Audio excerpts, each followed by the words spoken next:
Hello everyone, मेरा नाम है गौरव और आज हम करेंगे एक्सरसाइज 3.2 का क्वेश्चन नंबर 5। तो देखते हैं इसमें क्या कह रही है। Half the perimeter of A rectangular garden.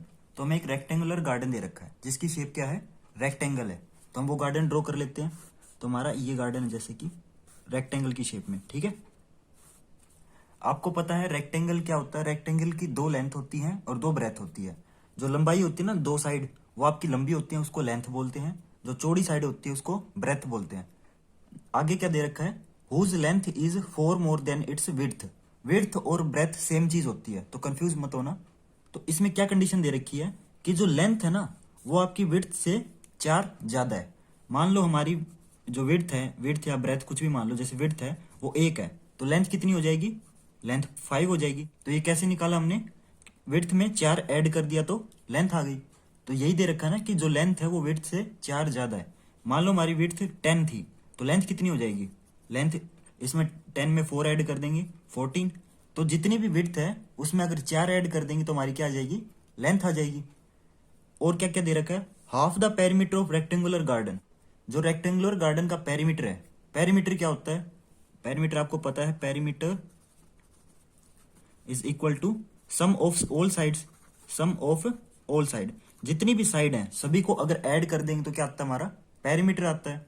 तो वो क्या दे रखा है कि अगर हम पेरीमीटर को आधा कर दें, हाफ का मतलब होता है आधा करना। आधा कैसे करेंगे किसी भी चीज को, अगर हम उसको 2 से डिवाइड कर देंगे तो पेरीमीटर का हाफ हो जाएगा।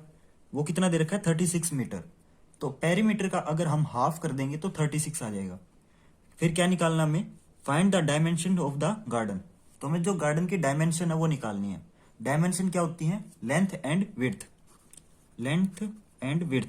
तो जो चीज हमें निकालनी है उसको हम लेट कर लेंगे। तो लेट कर लेते हैं, let the length of garden.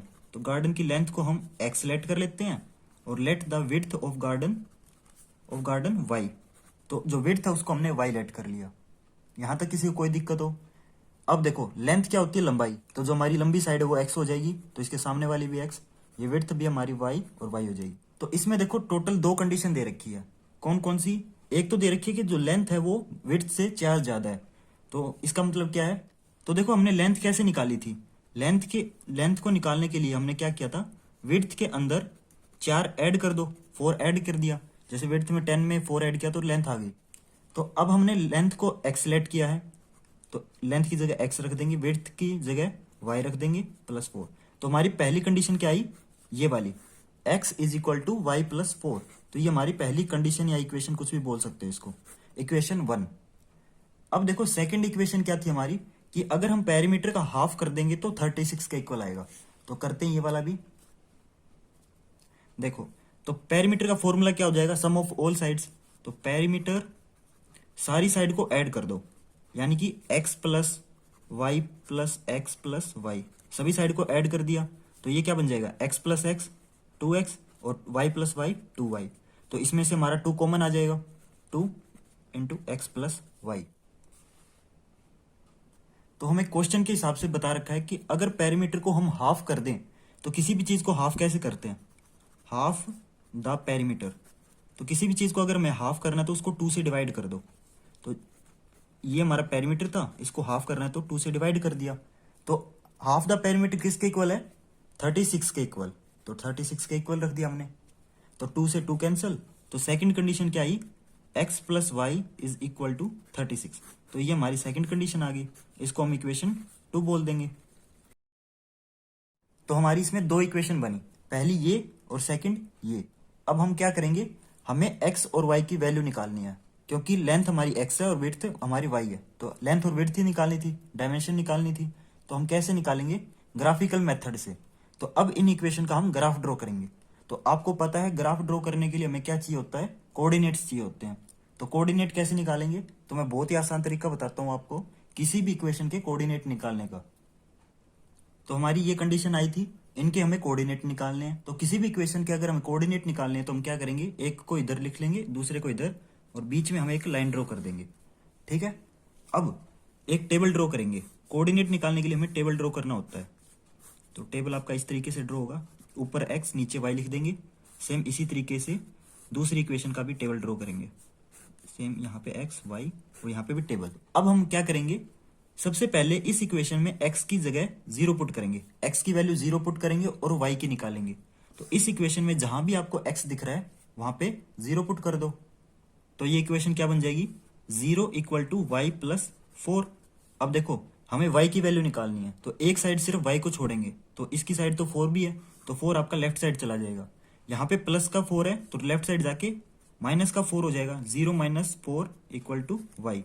तो 0 माइनस 4 माइनस 4 ही आएगा। तो y की वैल्यू कितनी आई, -4। टेबल के अंदर रखेंगे। तो हमारा फर्स्ट कोऑर्डिनेट क्या आया, कोऑर्डिनेट कैसे लिखते हैं हम, सबसे पहले x की वैल्यू लिखते हैं, x हमारा 0 है, फिर y की वैल्यू लिखते हैं। तो हमारा फर्स्ट कोऑर्डिनेट है 0, -4। अब हम क्या करेंगे, सेकंड कोऑर्डिनेट निकालेंगे। सेकंड कोऑर्डिनेट में क्या करेंगे, देखो हमने फर्स्ट में तो x की वैल्यू 0 रखी, y की निकाली। अब हम सेकंड में y की 0 रखेंगे, x की निकालेंगे। तो इस इक्वेशन में जहां पे भी आपको y दिख रहा है वहां पे 0 पुट कर दो। x is equal to 0 plus 4। तो सॉल्व करने पर क्या आएगा, x इज इक्वल टू 4। तो हमारा x की वैल्यू कितनी आई, 4। तो टेबल के अंदर 4 रख देंगे। तो हमारा सेकंड कोऑर्डिनेट क्या बना, सेम उसी तरीके से पहले हम x को लिखेंगे, x 4 है, y 0 है। तो सेकंड कोऑर्डिनेट हमारा क्या बना, 4, 0। अब सेम मेथड हम सेकंड इक्वेशन में अप्लाई करते हैं। तो उसी तरीके से पहले हम x की वैल्यू 0 पुट करेंगे, y की निकालेंगे। तो ये क्या बन जाएगा, 0 plus y is equal to 36, और y के अंदर 0 ऐड होगा तो कोई फर्क नहीं, तो y इज इक्वल टू 36। तो y आ गया हमारा 36। तो पहला कोऑर्डिनेट क्या बना, x की वैल्यू रखेंगे 0, 36। अब निकालेंगे सेकंड कोऑर्डिनेट। सेकंड कोऑर्डिनेट में हम y की वैल्यू 0 पुट करेंगे, x की निकालेंगे। तो ये क्या बन जाएगी, जहां पे भी आपको y दिख रहा है वहां पे 0 पुट कर दो, x प्लस 0 इक्वल टू 36। तो x इज इक्वल टू 36, तो x की वैल्यू 36।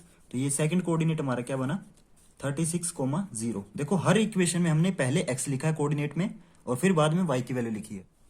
तो हमारे चारों कोऑर्डिनेट आ चुके हैं। अब हम क्या करेंगे, इन कोऑर्डिनेट्स को ग्राफ पे रिप्रेजेंट करेंगे, और रिप्रेजेंट करने के बाद हमारा सॉल्यूशन आएगा।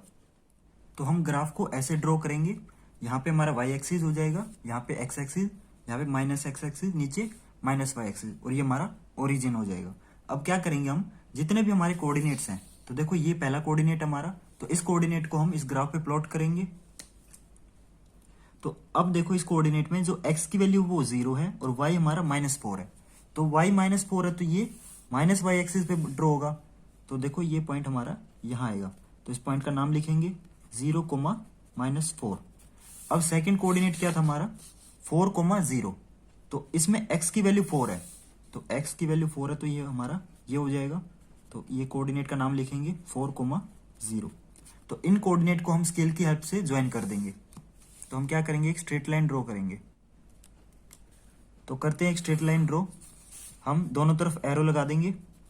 एरो लगाने के बाद क्या करेंगे, जिस इक्वेशन की ये लाइन है, इस इक्वेशन की लाइन है, तो ये इक्वेशन यहाँ पे लिखेंगे, x is equal to y plus 4। ठीक है। अब देखो सेकंड इक्वेशन के कोऑर्डिनेट, तो सेकंड इक्वेशन के कोऑर्डिनेट क्या है, पहला कोऑर्डिनेट है 0, 36, यानी कि जो y है वो 36 है और x हमारा 0 है, तो ये y एक्सिस पे बनेगा। तो ये कोऑर्डिनेट हमारा यहाँ आएगा, तो 0, 36। सेकंड कोऑर्डिनेट हमारा 36, 0, तो x हमारा 36 है, तो ये हमारा यहाँ आएगा। तो कोऑर्डिनेट का नाम 36, 0। तो सेम उसी तरीके से इनको भी ज्वाइन करेंगे स्केल की हेल्प से, एक स्ट्रेट लाइन ड्रॉ करके। हम स्ट्रेट लाइन ड्रॉ करते हैं, दोनों तरफ एरो लगाएंगे। जिस इक्वेशन की लाइन है, तो ये x plus y is equal to 36 की लाइन है। तो देखो इस ग्राफ में हमने लाइन वगैरह तो ड्रॉ कर ली, लेकिन हमें इसके सॉल्यूशन निकालने थे। तो सॉल्यूशन वो पॉइंट होता है जिस पॉइंट पे ये दोनों लाइन टकराती है। तो इस पॉइंट पे टकरा रही है, तो इसके कोऑर्डिनेट कैसे निकालेंगे, सबसे पहले हम x लिखते हैं, कोऑर्डिनेट में हमेशा x लिखते हैं। तो ये पॉइंट हमारा x एक्सिस पे किस पॉइंट पे टकरा रहा है, 20 पे, तो हमारा x 20 हो जाएगा। और y पे किस पे टकरा रहा है, 16 पे, तो हमारा y 16 हो जाएगा। यानी कि x is equal to 20 and y is equal to 16। तो हमने देखो x किसको लेट किया था, लेंथ को लेट किया था। तो हमारी लेंथ कितनी हो गई, लेंथ हमारी 20 हो गई, और हमारी विड्थ को हमने y लेट किया था, तो y हमारा 16 है, तो विड्थ भी 16 हो गई। तो हमारा सॉल्यूशन कंप्लीट होता है। अगर आपको ये सॉल्यूशन समझ आया तो प्लीज मेरे इस वीडियो को लाइक करें, ताकि ये वीडियो उन बच्चों तक पहुंचे जो इस क्वेश्चन को लेके परेशान हो रखे हैं। और आप मेरे चैनल को जरूर सब्सक्राइब करें, क्योंकि मैं इसी टाइप की इजी एक्सप्लेनेशन और लाता रहता हूँ, और मैं इस पूरे एनसीईआरटी का सॉल्यूशन इस चैनल पे अपलोड करने वाला हूँ। तो प्लीज़ मेरे चैनल को सब्सक्राइब करें। और अगर आपका कोई डाउट या क्वेरी है तो इस वीडियो के कमेंट सेक्शन में लिख सकते हो, और आप अपना फीडबैक भी दे सकते हो कि मैं इस चैनल को किस तरीके से इम्प्रूव करूँ। Thank you, have a nice day.